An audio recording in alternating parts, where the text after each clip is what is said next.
Lalagay muna ako ng silencer. Kasi masyadong ingay para hindi bulahaw. Dumi naman ni Reyna. Halatang di na nalilinis tong motor na to. Yan. Para hindi ganun kabulahaw. Diyos ko, napakaingay na itong Leo Vinci na to. And sana magtuloy-tuloy na yung magandang weather. Kasi may bagyo na naman. And ngayon na lang din tumila yung panahon. Kaya samantalahin ko na to, itong pagkakataon na to. Yun, tahimik. Hindi ganun kaingay, hindi ganun kabulahaw. Maliban na pag binirit. Biyahe sana ako ng Lalamove ngayon. Kaso nag-uulan. Kung alam ko lang na titila pala, edi sana tinuloy ko na, diba? But anyway guys, what's up? Downshift Vinci here. Eto, gamit rin natin si Reyna. Ilang buwan din nawala sa akin to. Yun lang, gusto ko lang gumawa ng quick vlog. Gusto lang din ako sabihin sa inyo. Kasi kung mapapansin nyo, diba parang hindi parang talagang halos wala na ako na-upload na mga video sa channel ko. Maraming factor din kasi pero isa-isayin natin para kahit pa paano magkaroon man lang kayo ng idea kung ano bang nangyayari sa channel ko, ano bang nangyayari sa YouTube ko, ganyan. So yun, saan nga ba magsisimula? Ano nga ba yung mga major factor na nakaka-apekto sa pag-upload ko ng mga vlogs at paggawa ko ng vlogs? Siguro umpisa natin sa nangyayari sa buhay ko ngayon. As you all know, Lalamove rider ako, courier delivery service ang trabaho ko. Minsan nag-MC taxi rin ako. Araw-araw, bumibiyahe ako. May mga ilang araw na hindi ako bumibiyahe, ganyan. Pero most of the time, bumibiyahe ako ng Lalamove, MC taxi, etc. Paano siya naging factor? Well, syempre, kung hindi ako bumiyahe, wala akong kikitain na pera, di ba? Madalas, kapag bumibiyahe ako ng ganyan, pag uwi sa bahay, ang ginagawa ko magpahinga. Nagre-relax na lang. Kasi para sa kaalaman din ng ilan, yung pagiging delivery rider, courier delivery rider and MC taxi, since 2000 sobrang nakakapagod. Especially sa edad ko ngayon. Hindi naman kasi ako bumabata eh. May times talaga na nakakapagod sobra, na tipong mas gusto mo na lang mag-relax, mas gusto mo na lang magpahinga. Kaya isa sa major factor ng sitwasyon ko ngayon sa pag-YouTube yan, instead na mag-edit, instead na gugulin yung oras sa pag-edit and what, pinapahinga ko na lang. Sinubukan ko rin kasi dati na after ng biyahe mag-edit ako, ganyan. Kaso ewan, parang hindi ko siya magawa ng maayos. Like instead na makapag-edit, inaantok ako. Kaya nangyayari, paputol-putol. Paputol-putol yung pag-edit, paputol-putol yung magiging content. Tapos yung parang tipong may ma-vlog na lang, may ma-edit na lang, halos hindi na pinupulido, parang ganun. At isa pa, syempre ako lang din naman na nag-edit yan, wala naman akong editor. Wala akong team, wala akong editor, kaya ako lang mag-isa lahat talaga ng gumagawa ng mga yan. So isa yan sa factor kung bakit di ako nakagawa ng mga content. Pwede nyo sabihin, di ba? Habang ganito, wala naman akong ginagawa, pwede ako mag-edit, di ba? Eto naman yung susunod na factor, related naman dyan. Second factor is wala na akong makontent. Honestly speaking, yes, wala na akong makontent. Sinabi ko dati sa vlog na ititigil ko muna yung paggawa-gawa ko ng mga Lalamove content, ganyan. Kasi parang ayoko rin mahaluan eh na Lalamove content, courier delivery content, MC taxi content yung channel ko. Kasi parang gusto ko siyang parang pagfokusan na related lang sa mga ginagawa ko sa pagmumotor, hindi kasama yung trabaho, ganyan. Kaso nung ginawa ko yun, yun nga, nauubusan naman ng content. Hindi nakakapag-ride dahil sa trabaho, hindi nakakagala dahil sa sitwasyon ko ngayon.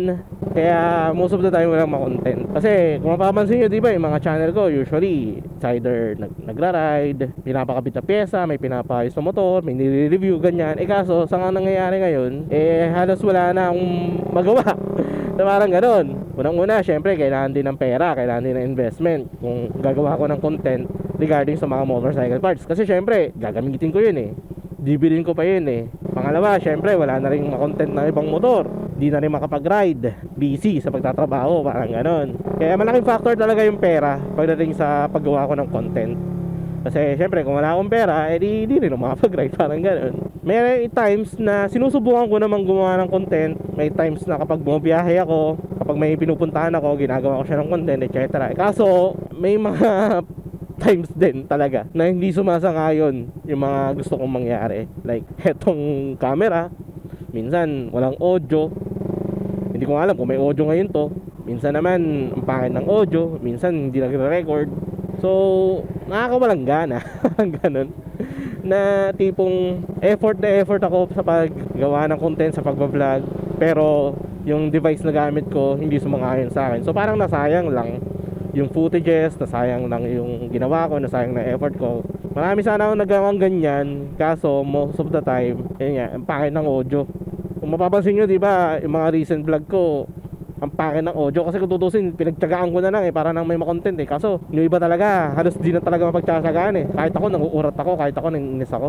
Ito nga ang vlog ko na to, hindi ko alam kung maganda audio na ito kasi kung hindi, syempre i-scrap ko na naman to kasi sayang lang sayang effort kumbaga. And speaking of scrap, speaking of gananahan, speaking of something, honestly speaking, nawawalan din ako ng motivation na gumawa ng content. May instances kasi na, alam mo yun nga, todo effort ako, na talagang pinagpaguran ko, pinagpuyatan ko, na feeling ko, at alam ko na magugustuhan nyo. Kaso, etong YouTube algorithm naman, hindi nire-recommend, hindi pinapakita.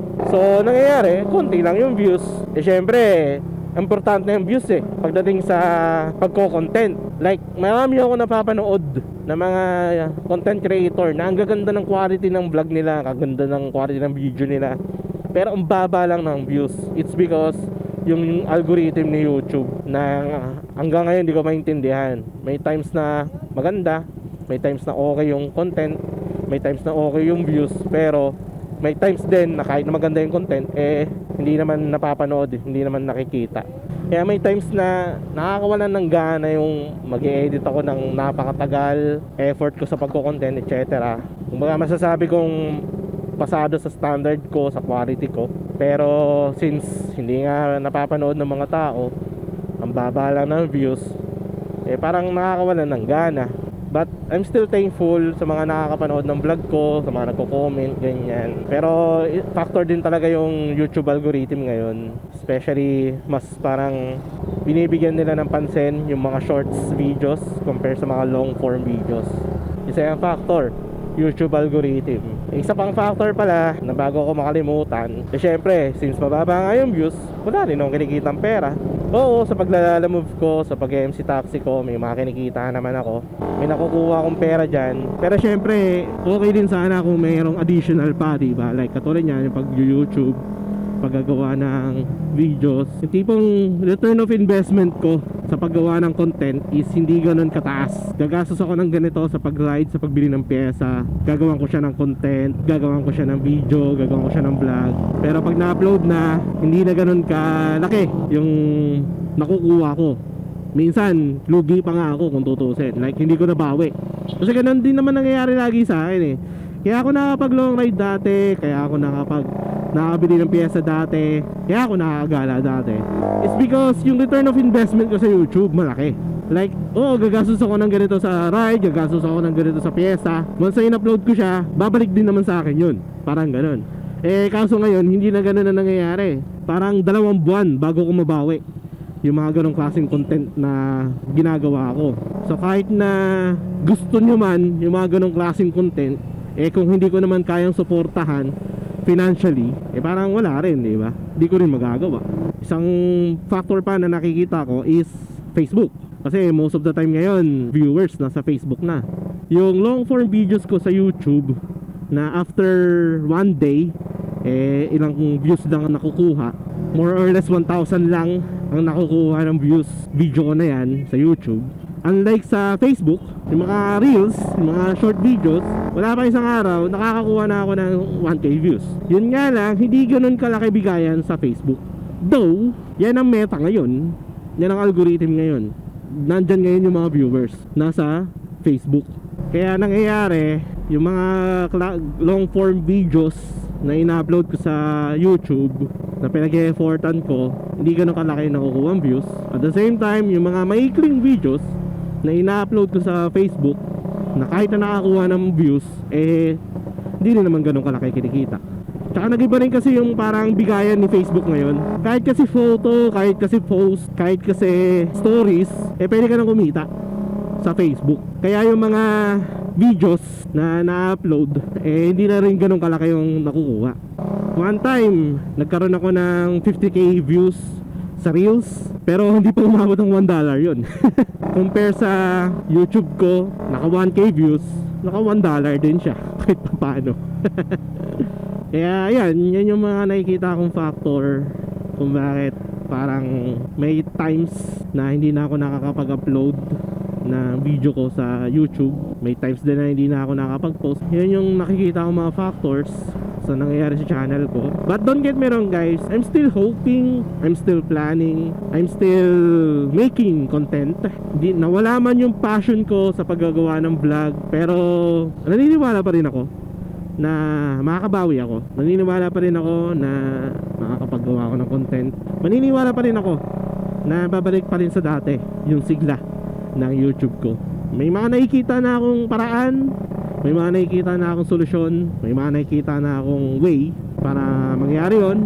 Hoping magawa ko lahat yon. Makaka-bounce back din tayo, makakabalik din tayo sa dating gawa rin ako ng bagong content. Pero for now, hanapan ko muna ng solusyon, hanapan ko ng roadmap, gagawin ko ng paraan, magtuloy-tuloy pa rin yung paggawa natin ng video, yung paggawa ko ng content. Pero for now, since yun nga, habang ina-assess ko pa, habang ginagawa ko pa ng paraan, habang iniisip ko pa kung paano ako makakabalik sa dating for now, ang mga gagawin ko muna ng content, ang mga i-upload kong content is siguro balik ulit ako sa mga lalamove content, sa mga MC Taxi content, ganyan, para lang kahit pa paano may ma-upload ako na video para sa inyo. Kaya expect na sa mga susunod na araw, balik ulit tayo sa mga lalamove content, habang pinaplansya ko pa, iniisipan ko pa kung paano i-execute yung mga plano ko na gustong gawin sa aking YouTube channel. Kaya kung susuportahan nyo yan, maraming salamat. Sobrang solid nyo, kasi kayo rin naman yung reason kung bakit ako nakapagpatuloy. Bumababa man yung views ng aking YouTube channel, pero I'm still thankful dahil sinusuportahan nyo pa rin ako hanggang ngayon. Maraming salamat. Kung susuportahan nyo rin yung mga lalabas content ko, I'm very thankful sa mga gagawin nyo yan. So yun, dito ko natapusin ang vlog. Maraming salamat sa pag-nood, sa pag-like, sa pag-share. Maraming salamat sa pag-comment. You all know the drill. Ride safe. Peace out. Tumano tayo sa tropang si Jason. Makikitambay.